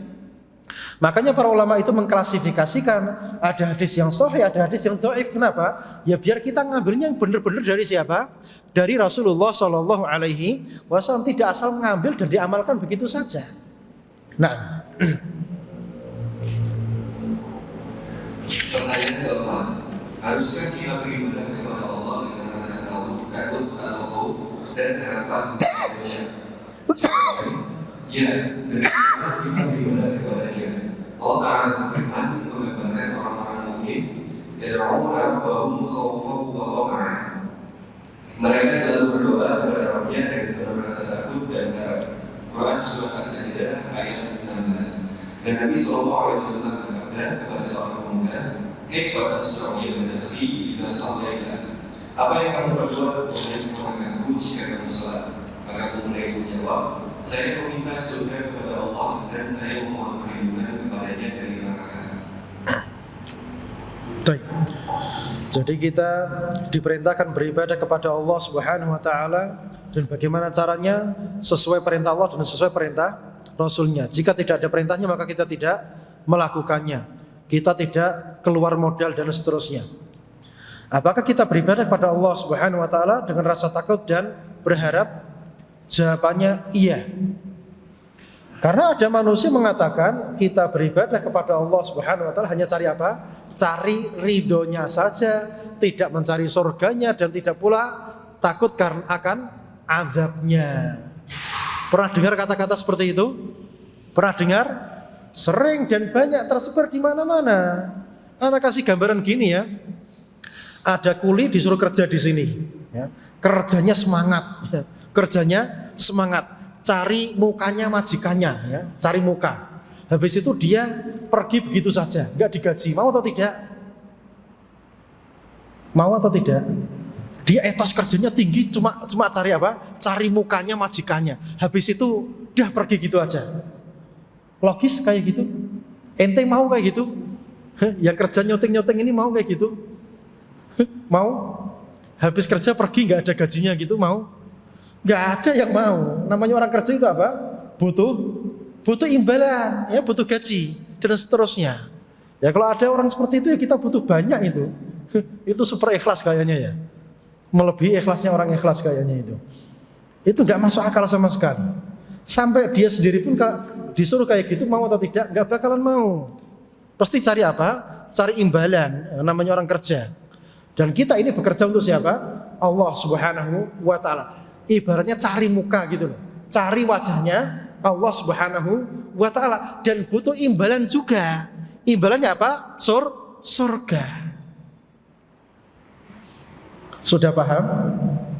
Dan kita orang Islam, kita orang beriman, kita beribadah, bekerja. Cari wajahnya Allah Subhanahu wa taala. Kita juga pengen dapat imbalan atau pahalanya, yaitu surganya Allah Subhanahu wa ta'ala. Dan itu diperjelas di dalam Quran, di dalam sunnah. Allah Ta'ala berfirman, yad'una rabbahum khaufan wa tama'a. Mereka berdoa meminta kepada Allah Subhanahu wa ta'ala penuh harap dan mereka juga ada rasa takut. Ini nas dari Al-Quran. Kok ada orang datang sekarang mengatakan kita beribadah ini hanya cari wajahnya Allah saja, tidak pula berharap surganya dan tidak pula takut akan azabnya, yang penting cari wajahnya Allah. Itu nggak masuk akal. Itu juga ucapan yang muhdas, ucapan-ucapan bid'ah, ucapan-ucapan baru, tidak ada salafnya, tidak ada pendahulunya, tidak ada sumbernya, alias itu kata-kata ngaco seperti itu. Dan kita beramal sekali lagi apa? Patokannya Quran dan Sunnah. Quran mengatakan yad'una rabbahum khaufan wa tama'an. Dan di dalam hadis ada seorang pemuda ditanya, dia ditanya apa? Kaifa tasna' ya ibna akhi idza shallait? Apa yang kamu lakukan wahai saudaraku jika kamu salat? Dia berkata apa? As'alullahal jannah wa a'udzu bihi minan nar. Aku minta kepada Allah Subhanahu wa taala surga dan aku berlindung kepadanya dari apa? Dari api neraka. Dan ini banyak contoh-contohnya. Nabi mengajarkan kepada kita di dalam doa-doa kita, Allahumma inni as'alukal jannah, ya Allah aku minta kepadamu surga. Siapa yang mengajarkan? Nabi sallallahu alaihi wasallam. Wa ma Allahumma inni as'alukal jannah wa ma qarraba ilaiha min qaulin aw amal wa a'udzubika minan nar wa ma qarraba ilaiha min qaulin amal. Ya Allah aku minta surga kepadamu dan hal-hal yang mendekatkan kepadanya, dan aku berlindung kepadamu dari neraka dan hal-hal yang mendekatkan kepadanya. Ini doanya Nabi yang diajarkan kepada kita. Kok ada manusia berkata seperti itu? Sok hebat tidak minta surganya Allah dan tidak pula takut akan siksanya Allah Subhanahu wa taala. Sampai-sampai dia berkata gini, seandainya engkau menyiksaku ya Allah, tapi engkau ridho, enggak apa-apa. Ada enggak seperti itu? Sampai saya berkata seperti itu. Emangnya di neraka itu enak? Ya kayak orang Yahudi saja. Ayyaman ma'dudat, paling kita masuk neraka cuma beberapa hari saja katanya. Padahal masuk neraka itu baru nyemplung saja, ini sudah buruk ya. Sudah sampai ke semua tubuh, dan bahkan orang masuk neraka itu badannya digedekan. Ya, orang masuk neraka itu badannya digedekan melebihi gedenya orang masuk surga. Diriwayatkan orang masuk neraka itu gigi gerahamnya itu sebesar Gunung Uhud. Antum tahu Gunung Uhud? Itu giginya penduduk neraka. Berarti badannya segede apa? Giginya segitu berarti badannya sebesar apa? Kita nggak bisa membayangkan. Itu satu penduduk neraka gitu. Satu penduduk neraka badannya segede itu. Kenapa demikian? Biar dia benar-benar merasakan siksa di dalam neraka. Makanya badannya digedekan biar siksanya terasa pedih. Karena kalau badannya kecil, siksanya nggak begitu pedih. Tapi kalau badannya gede, siksanya begitu pedih. Ya ibaratnya orang gemuk sama orang kurus ya. Sakitan mana kalau dipukul? Ya, itu ibaratnya. Tayyib. Jadi intinya orang beribadah itu berharap dan takut akan siksanya. Naam. Pertanyaan kedua, apa yang dimaksud ihsan dalam ibadah? Jawaban, ihsan adalah merasa pengawasan Allah dalam ibadah. Allah Ta'ala berfirman, "Allazi ya'budu khiyatahu wa taqallubahu fis sajidin." Artinya, yang melihat kamu ketika kamu berdiri untuk salat dan melihat pula perubahan gerak badanmu di antara orang-orang yang sujud. Quran surat Asy-Syu'ara ayat 212 sampai 219. Dan Nabi sallallahu alaihi wasallam bersabda ketika ditanya tentang ihsan, "Ta'budullaha ka'annaka tarah, fa in lam takun tarah, fa innahu yarak." Kamu beribadah kepada Allah seakan-akan kamu melihatnya, maka apabila kamu tidak melihatnya, sesungguhnya Dia melihat. Baik, ma huwal ihsanu fil ibadah? Apa itu ihsan di dalam beribadah? Kan kita diperintahkan beribadah kepada Allah Subhanahu wa taala. Nah, puncaknya ibadah yang terbaik itu adalah ihsan. Ibadah yang terbaik atau gambaran sempurnanya adalah ihsan. Itu ibadah yang tertinggi. Ihsan itu apa? Merasa diawasi oleh Allah Subhanahu wa taala. Jadi kita beribadah, ngaji, ikut daurah seperti ini, sholat, sedekah, puasa, zakat dan seterusnya merasa dilihat langsung oleh Allah Subhanahu wa taala. Ini adalah yang terbaik. Ini adalah yang terbaik. Kira-kira kita sudah sampai makom ini? Ketika dalam segala hal kita merasa diawasi gitu. Berarti kita masih membutuhkan mujahadah, masih membutuhkan perjuangan. Kalau kita beribadah merasa diawasi dalam setiap gerak kita, dalam setiap ucapan kita, itu namanya orang yang sudah ihsan. Di puncaknya makom ubudiyah, merasa diawasi oleh Allah Subhanahu wa taala. Dan ini juga tergantung kadar ibadah dan kadar perbuatan dosa yang dia lakukan. Orang itu ketika berbuat dosa, berbuat maksiat, maka kenikmatan ibadah itu dicabut sesuai kadar perbuatan maksiat atau pelanggaran yang dia lakukan. Mau tidak mau, mau tidak mau. Berarti kita belum bisa merasakan kenikmatan dalam ibadah gara-gara apa? Perbuatan dosa kita. Bukan karena kita belum beribadah dan seterusnya, bukan. Karena ada perbuatan dosa yang kita sadar maupun tidak sadar kita melakukannya. Jadi kalau sudah merasakan diawasi oleh Allah Subhanahu wa taala, itu baru namanya ibadah yang benar-benar nikmat. Kalau masih baru rutinitas, sekarang kita ini rutinitas atau sudah merasa diawasi? Masih rutinitas atau merasa diawasi? Kalau masih rutinitas, nikmat atau tidak? Berat, kan gitu. Berat, jawabannya berat. Tapi kalau sudah merasa diawasi oleh Allah Subhanahu wa taala, ringan dan kita merasakan kelezatan di dalamnya. Entah kita sudah sampai pada makom itu atau belum, saya sendiri belum. Tapi tetap berusaha pengen sampai pada makom tersebut, karena itulah makom yang ternikmat. Mau tidak mau kita akan mengakui itu makom yang ternikmat. Bagaimana kita beribadah, merasa dilihat langsung, diawasi oleh Allah Subhanahu wa taala. Ini benar-benar nikmat suasana yang begitu kita harapkan. Ihsan itu dalam bahasa logika kita, ibaratnya kita bangun sebuah rumah ya. Bangun atau masjid gini misalnya, baru tiangnya, atapnya, dindingnya belum dipoles.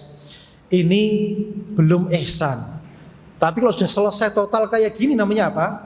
Ihsan. Itu gambarannya ihsan. Gambarannya apa? Ihsan. Jadi ihsan itu apa? Puncak ubudiyah. Kesempurnaan ubudiyah kepada Allah Subhanahu wa taala. Kalau belum sampai pada puncak ini, ya ibaratnya kita bangun rumah belum selesai seperti ini. Tapi kalau sudah selesai, itu namanya ihsan. Dan kita semua berharap semoga Allah Subhanahu wa taala memberikan kita kesempatan sebelum kita mati, kita bisa sampai makom ubudiyah seperti itu. Itu sungguh kenikmatan yang luar biasa. Apa dalilnya? Bahwasanya ihsan itu merasa diawasi oleh Allah Subhanahu wa taala. Allah taala berfirman, "Alladzi yaraka hina taqum", yang melihatmu ketika kamu berdiri salat. Wa taqallubaka fis sajidin, dan bolak-balikmu di antara orang-orang yang sujud. Berdiri kamu, rukuk kamu, sujud kamu di tengah-tengah orang yang sujud, itu Allah yaraka, Allah melihatmu. Allah melihatmu wahai Muhammad, baik kamu taqum berdiri sendirian maupun taqallubaka fis sajidin, bolak-balik kamu di antara orang-orang yang sujud. Intinya kamu sendiri maupun bareng orang banyak, Allah melihatmu. Ini kabar dari Allah Subhanahu wa taala kepada nabinya Muhammad sallallahu alaihi wasallam. Ini dalilnya muraqabah. Ini dalilnya ihsan di dalam Al-Qur'an. Di dalam hadis Nabi sallallahu alaihi wasallam beliau bersabda, "Al-ihsan, ihsan itu an ta'budallah." Kamu menyembah, beribadah kepada Allah Subhanahu wa taala, ka'annaka tarah, seakan-akan kamu melihatnya. Fa illam takun tarahu fa innahu yarak. Kalau kamu tidak melihatnya, maka anggaplah Allah itu melihatmu.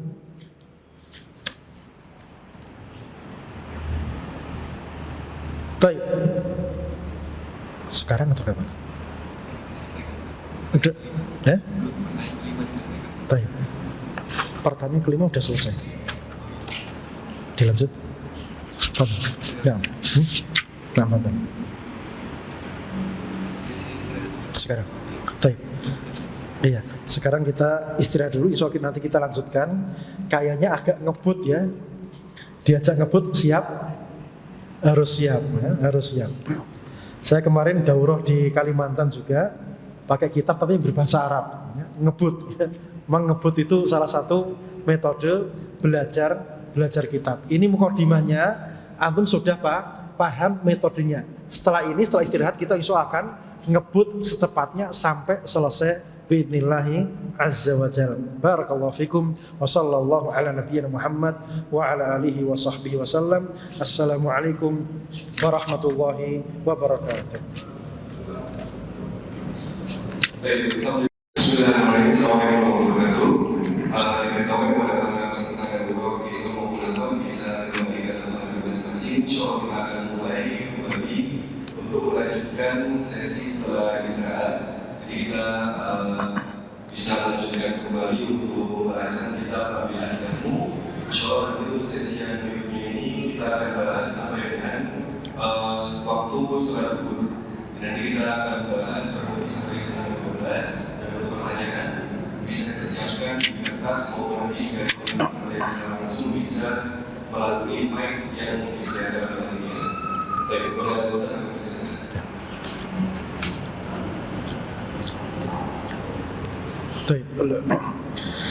Assalamualaikum warahmatullahi wabarakatuh. Alhamdulillah wassalatu wassalamu ala Rasulillah wa ala alihi wa sahbihi wa man wala amma ba'du. Baik, kita sekarang lanjutkan ke jenis-jenis tauhid atau macam-macam tauhid dan faedahnya. Nah, berbagai macam tauhid dan faedahnya. Pertanyaan itu adalah mengapa Allah mengutus mereka? Jawaban, Dia mengutus mereka untuk mengajak orang-orang agar beribadah kepada Allah dan menolak peribadatan kepada apapun selain Dia. Allah Ta'ala berfirman, وَلَقَدْ بَعَثْنَا فِي كُلِّ أُمَّةٍ رَسُولًا أَنِ اعْبُدُوا اللَّهَ وَاجْتَنِبُوا الطَّاغُوتَ. Yang artinya, dan sesungguhnya kami telah mengutus Rasul pada tiap-tiap umat untuk menyerukan beribadahlah kepada Allah saja dan jauhilah tauhid itu. Quran surah An-Nahl ayat 36. Dan Nabi Sallallahu Alaihi Wasallam bersabda, "Al-Anbiya ikhwan, waliduhum wa akhiruhum." Para nabi adalah persaudaraan dan agama mereka adalah satu. baik. Kenapa Allah mengutus para rasul? Jadi rasul tadi fungsinya sebagai apa? Perantara antara kita dengan Allah Subhanahu wa taala. Karena kita dengan Allah tidak ada komunikasi. Dan kita pengen tahu apa yang menjadi kehendak, keinginan Allah Subhanahu wa taala, dan kita tidak akan tahu kecuali dari utusan Allah Subhanahu wa taala. Nah, utusan tadi Allah utus kepada manusia yang ngajak manusia untuk mentauhidkan Allah, nurut, tunduk, patuh kepada Allah Subhanahu wa taala, bukan berbuat suka-suka. Jelas sama sini? Jadi Rasul tadi yang menjadi kepercayaan Allah di muka bumi itu tugasnya ngajak manusia kembali kepada Allah Subhanahu wa taala, tidak kepada yang selainnya. Karena memang Allah menciptakan kita ya tugasnya untuk mengabdikan diri kepada Allah Subhanahu wa taala. Wa laqad ba'atsna fi kulli ummatin rasula an i'budullaha wajtanibut taghut. Dan telah kami utus pada setiap umat seorang utusan rasul perwakilan di muka bumi mengajak manusia an i'budullah, beribadah hanya kepada Allah, wajtanibut taghut, dan menyeru manusia menjauhi taghut, yaitu setan, yaitu sesembahan selain Allah Subhanahu wa taala. Itu tugasnya para rasul. Dan di dalam hadis disebutkan wal anbiya'u ikhwatun, dan para nabi itu mereka bersaudara, wa dinuhum wahid, dan agama mereka satu, yaitu menyembah Allah Subhanahu wa taala. Islam, istislam, berserah diri kepada Allah Subhanahu wa taala, tunduk patuh kepada Allah Subhanahu wa taala, tidak tunduk patuh kepada yang selain-selainnya. Ini banyak manusia ketundukannya, kepatuhannya kepada manusia ngalahkan apa? Ketundukannya, kepatuhannya kepada Allah Subhanahu wa taala. Ini salah. Ketaatan kita kepada Allah Subhanahu wa taala. Kamu harus mau pakai peci yang selamat apa? Yang selamat ibadahnya orang kafir misalnya. Enggak pakai nanti dipecat, takut. Banyak manusia yang tunduk patuh kepada manusia. Itu salah. Kepatuhan kita kepada atasan kita sebatas hal-hal yang diperbolehkan, bukan hal-hal yang melanggar syariat. Jika melanggar syariat maka tidak ada kepatuhan. La ta'ata li makhluqin fi ma'siyatil khaliq. Tidak ada kepatuhan kepada makhluk jika isinya adalah kemaksiatan, melanggar undang-undang peraturannya Allah Subhanahu wa taala. Tidak diperbolehkan. Jadi agama para nabi satu, mentauhidkan Allah Subhanahu wa taala. Nah, pertanyaan ketujuh, apa yang dimaksud dengan tauhid rububiyah? Jawaban, tauhid rububiyah adalah mentauhidkan segala perbuatan seperti penciptaan, pemeliharaan, urusan semesta dan lain-lain.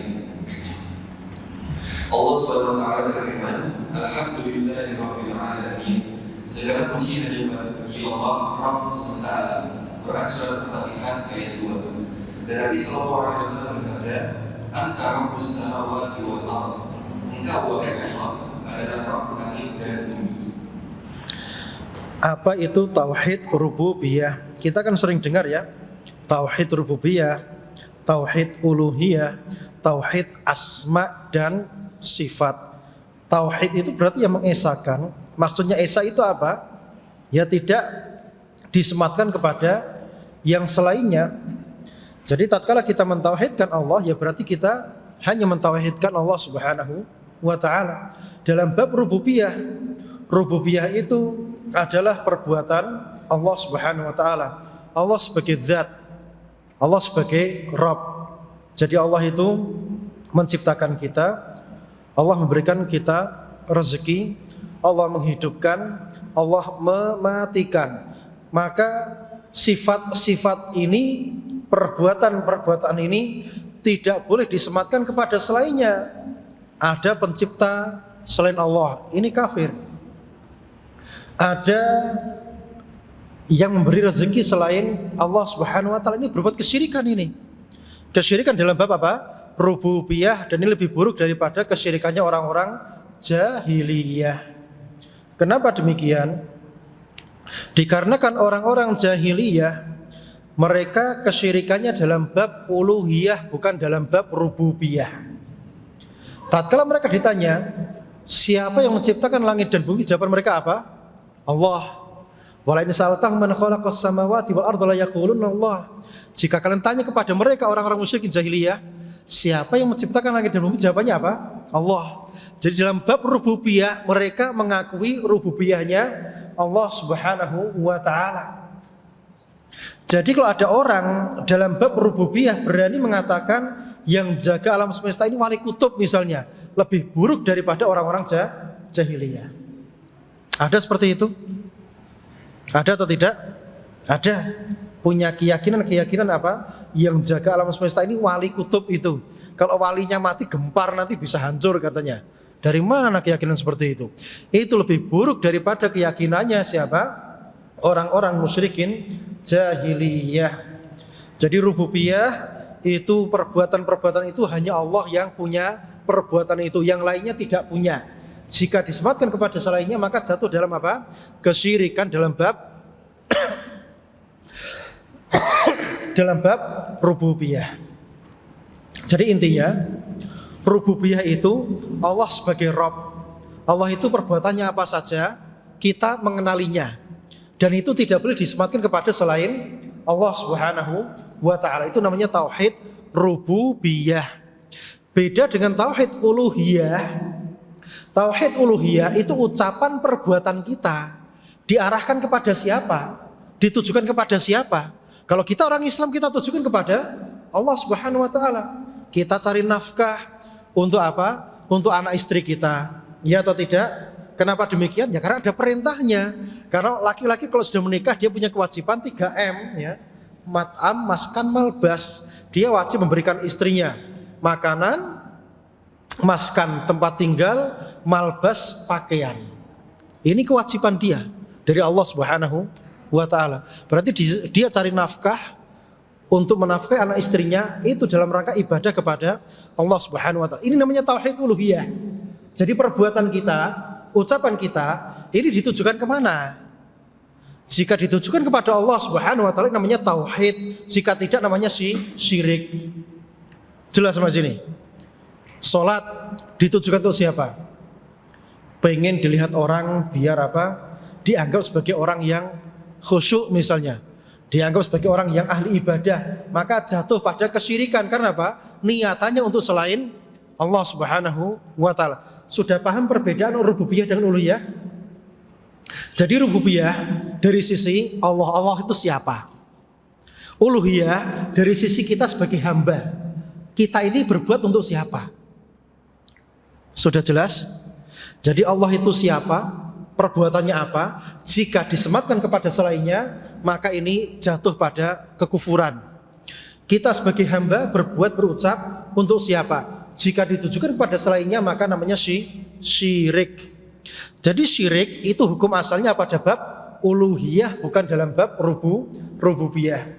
Makanya itu kalau lihat Al-Quran, wa'budullaha wa la tusyriku bihi syai'a, sembahlah Allah, jangan berbuat syirik. Maksudnya syirik apa? Perbuatan kita. Perbuatan apa? Perbuatan kita. Itu maknanya kesyirikan. Tapi dalam bab rububiyah enggak ada lafaz syirik sebetulnya. Enggak ada lafaz syirik karena syirik itu berlaku pada bab uluhiyah, perbuatan kita. Cuma sekarang dengan berkembangnya zaman, manusia juga jatuh pada bab rububiyah, maka syirik diperluas mencakup rububiyah, uluhiyah, asma dan sifat. Jelas sampai sini? Jadi di zaman awal, di zaman Nabi, syirik itu terbatas pada konteks apa? Uluhiyah, tidak mencakup rububiyah dan asma dan sifat. Tetapi secara global, iya dia masuk di konotasi hari ini. Berarti konotasi syar'i itu ada perkembangan atau tidak? Iya, ada. Makanya karena konotasi syar'i juga ada perkembangan, kita wajib paham konotasi aslinya yang ada pada zaman Nabi sallallahu alaihi wasallam. Naam. Pertanyaan ke-8, apa yang dimaksud dengan tauhid uluhiyah? Jawaban, tauhid uluhiyah adalah mengesahkan Allah dalam ibadah kepadanya seperti berdoa, menyembelih dan lain-lain. Allah Subhanahu wa taala berfirman, "Wa ilahukum ilahun wahid, la ilaha illa huwar rahmanur rahim." Yang artinya, dan ilahmu adalah ilah yang maha esa, tidak ada ilah yang berhak diibadahi melainkan Dia yang maha murah dan maha penyayang. Quran surat Al-Baqarah ayat 163. Dan Nabi sallallahu alaihi wasallam bersabda, "Falyakun awwal ma tad'uhum ilaihi syahadatu an la ilaha illallah." Maka hendaklah hal pertama yang kamu serukan kepada mereka adalah persaksian bahwa tidak ada ilah yang berhak diibadahi dengan benar kecuali Allah. Dalam riwayat Al-Bukhari disebutkan, "Falyakun awwal ma tad'uhum ila an yuwahhidullah ta'ala." Maka hendaklah hal pertama yang kamu serukan kepada mereka adalah mentauhidkan Allah Ta'ala. Baik. Apa itu tauhid uluhiyah?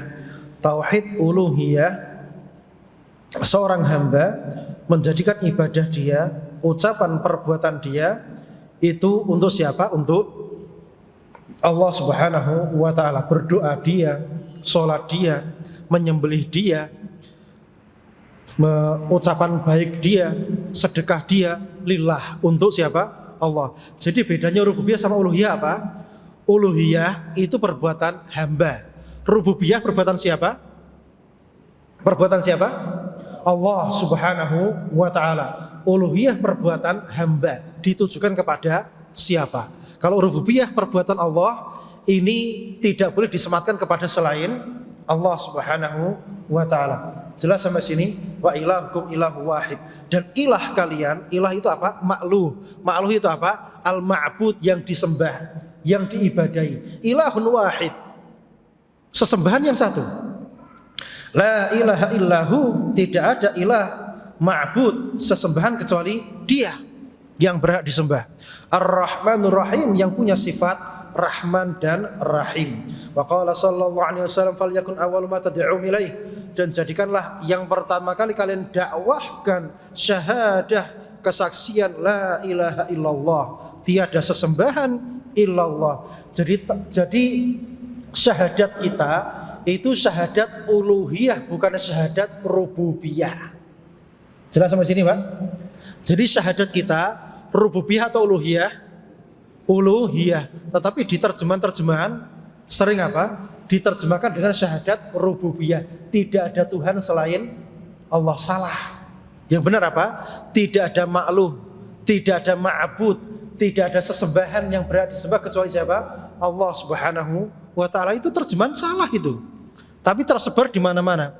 Makanya orang tidak paham hakikat uluhiyah, karena terjemahnya terjemahan tok sudah salah. Jadi Tuhan dalam bahasa kita itu punya dua makna, makna rububiyah dan makna uluhiyah. Tetapi dalam konteks terjemahan lafaz syahadat ini lebih condong kepada arah rububiyah daripada uluhiyah. Makanya banyak manusia sudah syahadat masih pergi ke kuburan, minta-minta di kuburan karena nggak paham makna syahadatnya. Padahal syahadatnya syahadat apa? Syahadat uluhiyah. Naam.